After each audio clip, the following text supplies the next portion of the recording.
네, 안녕하세요. 오약사 이야기의 오현진 약사입니다. 약물 상호작용이 일어나는 기전에 대해서 설명하는 시리즈 영상인데요. 이번 영상에서는 약물 분포 과정이 어떻게 되는지 살펴보도록 하겠습니다.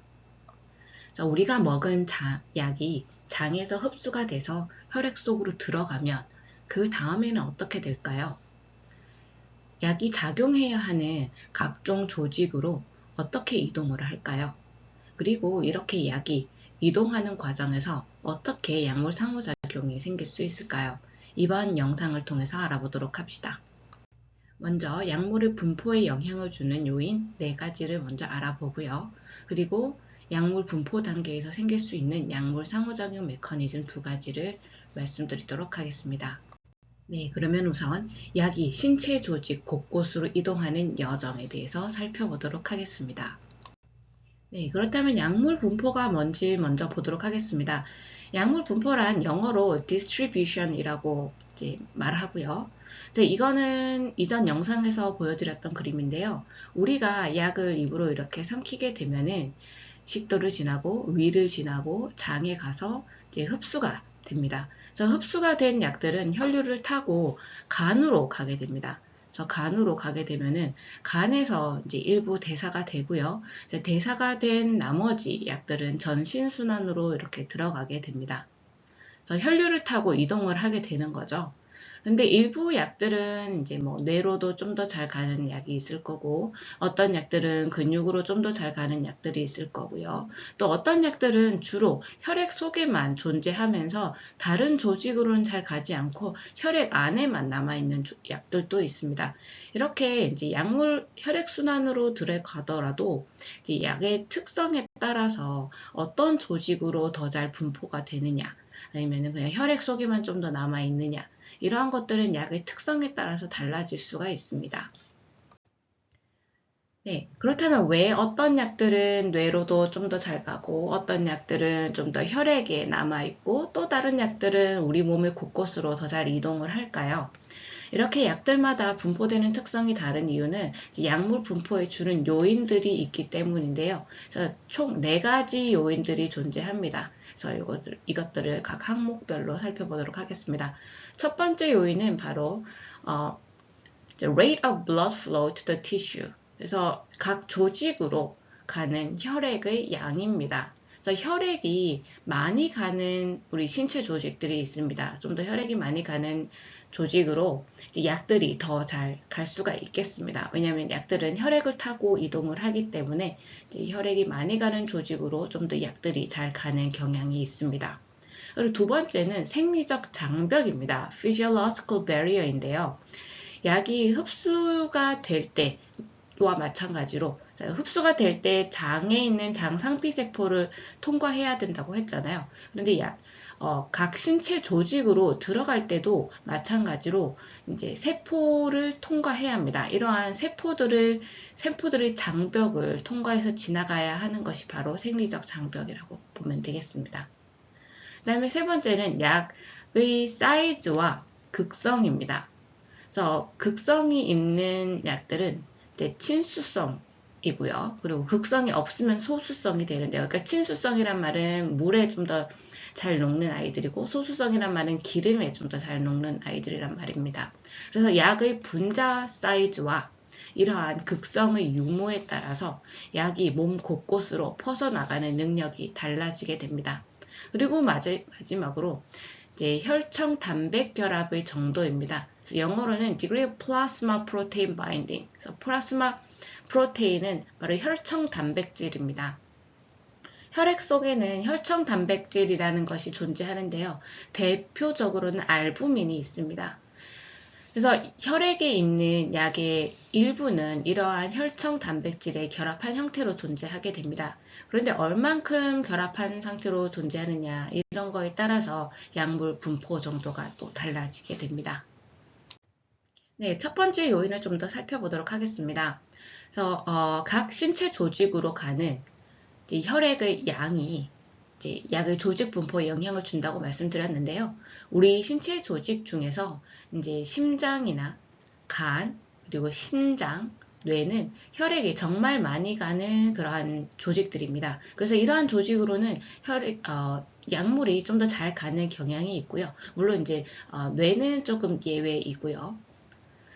그리고 왜냐면 이제 뇌는 잠시 후에 말씀을 드리겠지만 이거는 이제 그 생리학적 장벽이 매우 강한 조직입니다. 그래서 이제 생리학적 장벽이 강해서 이제 쉽게 가지 못하는 이제 신체 조직이고요. 그리고 이제 반면에 뼈 그리고 지방 조직, 피부는 그다지 혈액이 많이 가지를 못합니다. 그래서 이제 그렇게 약이 많이 잘 들어갈 수 있는 조직들은 아닙니다. 그래서 이제 결론은 우리가 사용한 약들은 혈액을 타고 퍼지기 때문에 혈액이 많이 가는 이러한 조직들로 약물이 대체로 더 잘 들어가는 특성이 있습니다. 네, 두 번째 요소는 생리적 장벽입니다. 그래서 한마디로 이제 조직과 그 조직 세포를 둘러싼 담벼락이 어떠한가, 우리 생리적 담벼락이 어떠한가, 이거를 살펴보는 거라고 보시면 되겠습니다. 네, 생리적 장벽을 이해하기 위한 한 가지 예시로 이제 뇌를 먼저 살펴보도록 하겠습니다. 앞에서 뇌는 생리적 장벽이 매우 강한 조직이라고 말씀드렸는데요. 우리 혈액 속에 있는 물질들이 아무렇게나 쉽게 뇌 속으로 들어가면 문제가 됩니다. 그래서 뇌로 들어가는 장벽은 매우 탄탄하고 촘촘하고요. 이제 뇌 안에 필요한 물질들만 선택적으로 뇌로 들어가도록 되어 있습니다. 그래서 여기 그림을 한번 보시면은 여기 이제 뇌 그림이죠. 그래서 일부를 크게 확대해서 보면은 이제 조직의 장벽이 보이는데 어, 여기 중간에 혈액이 이렇게 지나가고요. 네, 이 양쪽으로는 위아래로 이 양쪽으로는 뇌 조직입니다. 그래서 그림을 보시면은 혈관, 여기가 이제 혈액이 지나가는 혈관이죠. 혈관 양쪽으로 이건 이제 세포들이 이렇게 이제 일렬로 있는데요. 이거는 혈관 내피세포입니다. 그래서 여기 혈관 내피세포가 있고요. 그런데 이제 혈관 내피세포가 아주 타이트하게 촘촘하게 연결이 되어 있습니다. 그래서 혈관 내피세포 사이가 느슨하면은 혈액에 있던 어떤 물질들이 쉽게 조직으로 침투가 되는데 아주 타이트하게 지금 타이트 정션이라고 되어 있죠. 촘촘하게 이제 꼭 이제 메꿔져 있습니다. 그래서 세포 사이로 이렇게 뭔가 물질이 이동하기가 정말 힘들게 되어 있고요. 그리고 혈관 내피세포를 또 다른 세포들이 한 번 더 감싸고 있습니다. 그래서 이렇듯 아주 촘촘하게 세포들이 이제 혈관 이제 겉을 감싸고 있고요. 그래서 혈관에 있는 이제 이 혈액 속에 있는 물질들이 쉽게 뇌로 들어가지 못하도록 되어 있는데 이러한 촘촘한 생리적 장벽을 혈액, 뇌 장벽이라고 부르는데요. 영어로는 blood-brain barrier라고 부릅니다. 간단하게 BBB라고 줄여서 이제 명칭을 이제 부르고요. 그래서 BBB 때문에 이제 약들이 쉽게 뇌로 가지 못합니다. 그런데 이제 아주 예외적인 상황이 가끔은 발생하는데요. 뇌에 염증이 있거나 질병이 있으면 이 BBB가 이제 일시적으로 좀 약해지면서 약의 전달이 좀 더 잘 되는 경우도 있습니다. 그런데 문제는 이제 혈액 속에 있는 다른 어떤 바이러스나 이런 것들도 좀 더 잘 침투할 수 있다는 게 문제가 되기는 하겠죠. 네, 그렇다면 구체적으로 어떻게 약들이 뇌 조직 안으로 들어갈까요? 그래서 BBB를 조금 더 확대해서 한번 보도록 하겠습니다. 그래서 여기 이제 그림들은 이제 여러 가지 방법으로 이제 약물이 이동할 수 있는 그런 방식들을 보여주는데요. 그래서 이쪽이 이제 혈액이고요. 이쪽이 이제 뇌 조직입니다. 그래서 여기 보면은 혈액에서 이 세포가 있는 이 세포 장벽들을 이제 통과해서, 그쵸, 여기가 이렇게 세포 장벽들이 있고요. 이거를 통과해서 약물이 이동하는 모습을 보여줍니다. 그래서 여러 가지 이제 방식이 있는데 일단 제일 왼쪽부터 보도록 하겠습니다. 제일 왼쪽에 나와 있는 거는 이플럭스 펌프입니다. 그래서 어떤 물질이 이렇게 내피세포 안으로 어찌어찌 들어갔습니다. 그런데 이 펌프에 의해서 다시 이제 밖으로 빠져나가고 있죠. 이렇게 이제 이 이플럭스 펌프는 밖으로 빼내는 펌프이고 이제 많은 약들이 이런 펌프의 영향을 받습니다. 그래서 이런 펌프가 약의 흡수를 제한하는 역할을 합니다. 그래서 이런 펌프 영향을 받는 약들은 이제 약물의 뇌 안으로 흡수가 잘 되지가 않죠. 그래서 어떻게 보면은 우리 뇌를 약의 부작용으로부터 이제 지켜주는 그런 기전이라고도 볼 수 있겠습니다. 그리고 이제 그 오른쪽에 있는 그림들은 약물이 어떻게 흡수가 될 수 있는가를 보여주는데요. 첫 번째는 이제 paracellular diffusion입니다. 그래서 이거는 세포와 세포 사이 이 간극을 어찌어찌 비집고 이제 약물이 들어가는 건데요. 이제 앞에서 말씀드린 것처럼 여기는 지금 타이트 정션이 존재해서 정말 타이트하게 연결이 되어 있고, 그래서 이 사이를 비집고 약물이 들어가는 것은 정말 힘듭니다. 그래서 아주 작은, 이제 분자 사이즈가 작은 친수성 물질들이 이렇게 갈 수가 있는데, 약물들의 경우에는 거의 대부분 불가능하다고 보면 되겠습니다. 그 다음에 이제 있는 거는 transcellular diffusion입니다. 그래서 세포를 이거는 그냥 통과해서 들어오는 거죠. 이렇게 가능한 거는 이제 분자 사이즈가 정말 작고, 그리고 소수성인 물질들, 그래서 리포필릭, 침류성이라고도 표현을 할 수가 있죠. 기름에 잘 녹는 그런 특징을 가진, 그래서 극성이 없는 물질들이 되겠습니다. 그래서 이러한 이제 정말 작고 극성이 없는 그런 침류성인 이제 그러한 약들은 이렇게 세포를 통과해서 쉽게 이렇게 이동이 가능합니다. 그래서 이러한 약들은 뇌 안으로 가서 부작용을 좀 잘 일으킬 수 있는데요. 예를 들어서 이제 우리가 콧물약으로 쓰는 약들 중에 항히스타민제라고 있습니다. 근데 항히스타민제가 크게 1세대와 2세대, 1세대와 2세대로 나누어지는데 1세대의 항히스타민제들은 조금 더 이제 그 졸음 부작용이 크다라고 알려져 있어요. 그런데 2세대 이제 항히스타민제는 졸음 부작용이 상대적으로 거의 적거나 아예 없습니다. 근데 그 차이가 뭐냐면 1세대들은 이런 작은 침류성 그리고 또는 이제 소수성 물질들입니다. 그래서 이렇게 뇌 장벽, 이제 비비비를 좀 더 잘 통과하는 아이들이고요. 그래서 이제 졸음 부작용이 상당히 큽니다. 그런데 2세대는 이렇게 이제 비비비를 통과하지 못하도록 이렇게 개량이 됐고요. 그래서 이제 뇌로 거의 가지를 못하기 때문에 졸음 부작용이 없습니다. 그리고 또 다른 뭐 뇌로 좀 더 잘 가는 약들을 보면은 이제 항불안제, 수면제, 진정제 이러한 약들은 다들 이제 분자의 구조를 보면은 분자 사이즈가 작고 소수성입니다. 그래서 이제 기름을 좀 더 기름에 잘 녹는 그러한 특징들이 있고요. 그러한 약들은 이렇게 세포를 통해서 잘 이동을 하기 때문에 뇌로 잘 들어옵니다. 그래서 뭐 예를 들어서 다이아제팜 같은 그런 약들. 네. 다이아제팜은 정말 뇌로 잘 들어가는 약입니다. 이제 기름에 정말 잘 녹는 이제 작은 분자량을 가진 약이고요. 그래서 뇌로 쉽게 들어오면서 항불안 효과를 나타내고 이제 졸음을 일으키고요. 예, 그렇기 때문에 그런 이제 용도로 다양하게 쓰이고 있습니다.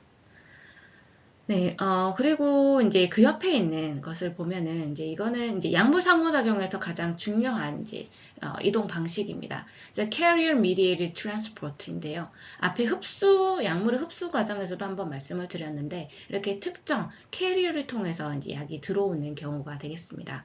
그래서 많은 약들이 이러한 캐리어를 통해서 뇌로 이동하게 되기도 하는데요. 그래서 혈액에 있는 각종 영양소들 여기 보면은 뭐 아미노 애시드, 아미노산, 글루코즈, 이제 포도당 이러한 것들 이제 뉴클리오사이드 이러한 것들이 모두 이제 이런 이제 얘네들은 분자량이 크고 친수성이기 때문에 세포를 그냥 통과해서 이동할 수가 없습니다. 이러한 것들은 이제 이런 캐리어를 통해서 이동을 하게 되고요.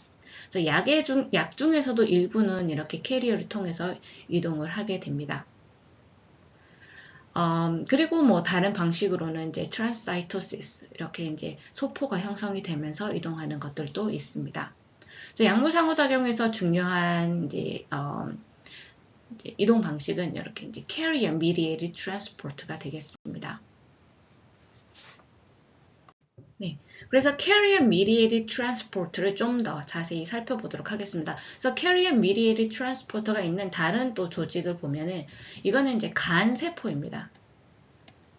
약이 간으로 들어가야지 거기서 대사도 되고 또 어떤 약들은 간에서 특별히 작용을 하는 약들이 있습니다. 그러한 약들은 또 간세포로 잘 들어가야 되겠죠. 그래서 간 또 보면은 간세포에도 보면은 정말 캐리어들이 많습니다. 그래서 뭐 다른 말로는 이제 트랜스포터라고도 이제 부르는데요. 이렇게 간 세포에 존재하는 여러 가지 이제 트랜스포터들이 이렇게 나와 있는 그림입니다. 네, 간으로 가는 이제 혈액에서 간 세포로 약이 들어가려면 앞에서 본 여러 가지 방법으로 뭐 들어갈 수가 있는데요. 그래서 뭐 분자량이 작고 소수성인 약들은 그냥 세포를 통과해서 들어가겠죠. 그런데 이제 좀 분자량이 크고 친수성인 아이들은 이렇게 트랜스포터를 통해서 이렇게 들어갈 수가 있습니다. 그래서 트랜스포터들이 정말 많이 존재하죠.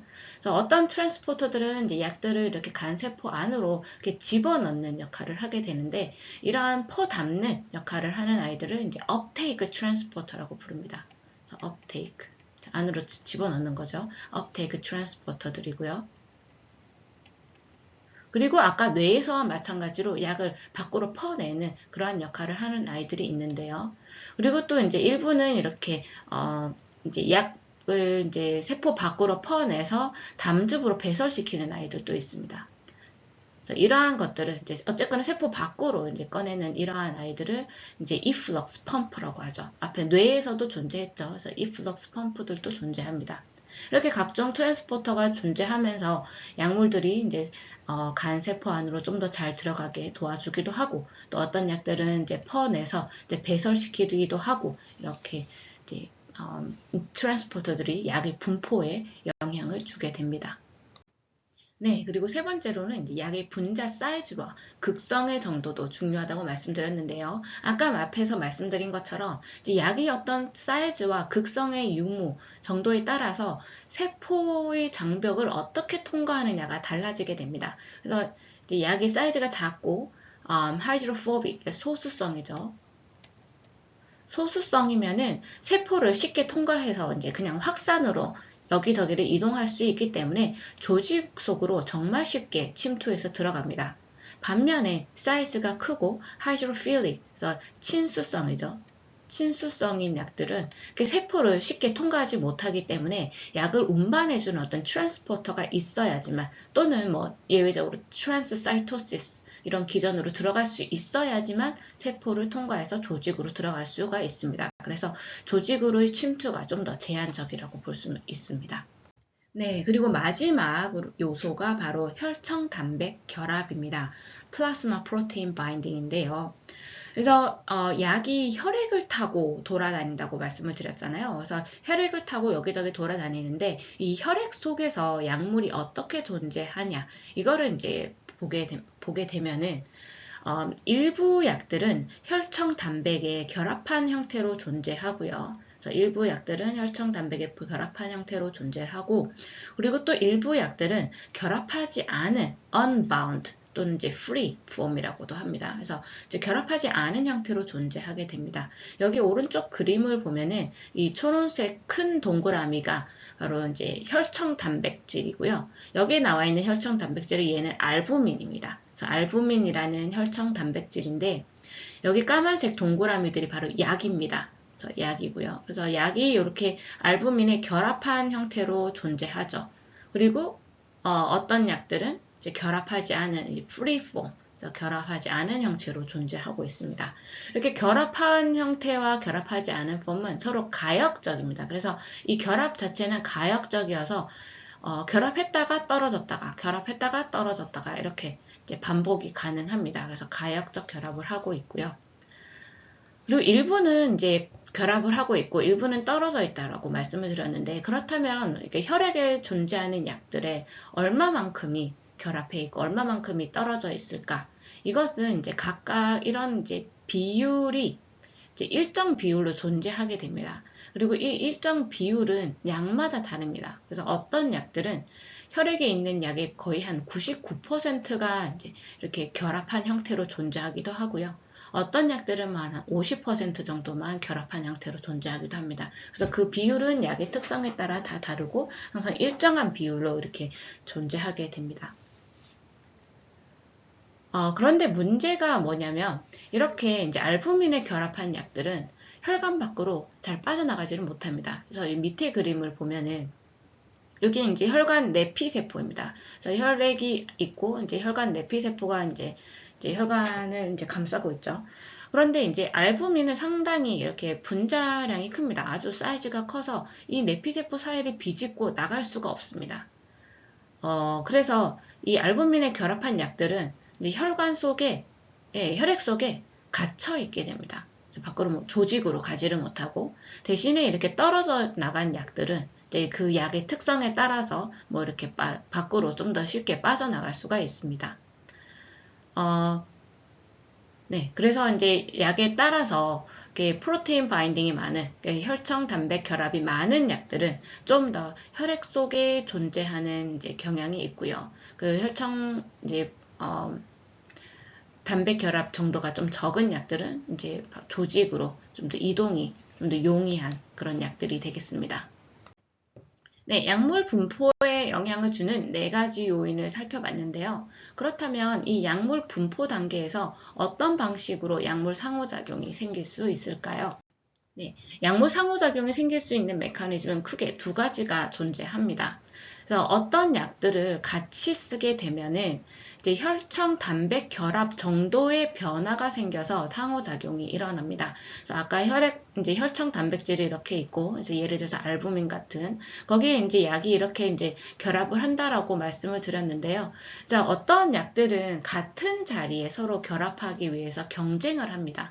그래서 약들이 결합하는 자리가 몇 군데 이렇게 정해져 있습니다. 거기에 이제 서로 결합하려고 경쟁을 하다 보니까 서로 비슷한 자리에 결합하는 약들을 같이 썼을 때 이 경쟁에 의해서 그 혈청 단백 결합의 정도가 달라지게 됩니다. 이것이 이제 첫 번째 메커니즘이고요. 두 번째 메커니즘은 바로 uptake transporter에 의한 약물 상호작용인데요.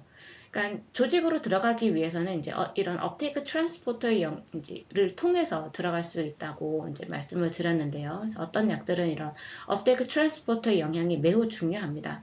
그런데 이제 또 어떤 약들을 이제 두 가지 이상 같이 썼을 때 뭐 한 가지 약이 이 업테이크 트랜스포터의 활성에 영향을 줄 수가 있습니다. 또는 이제 두 가지 약이 같은 트랜스포터를 두고 또 경쟁을 할 수도 있죠. 그렇게 되는 경우에 이제 약물 상호작용이 이제 나타날 수 있겠습니다.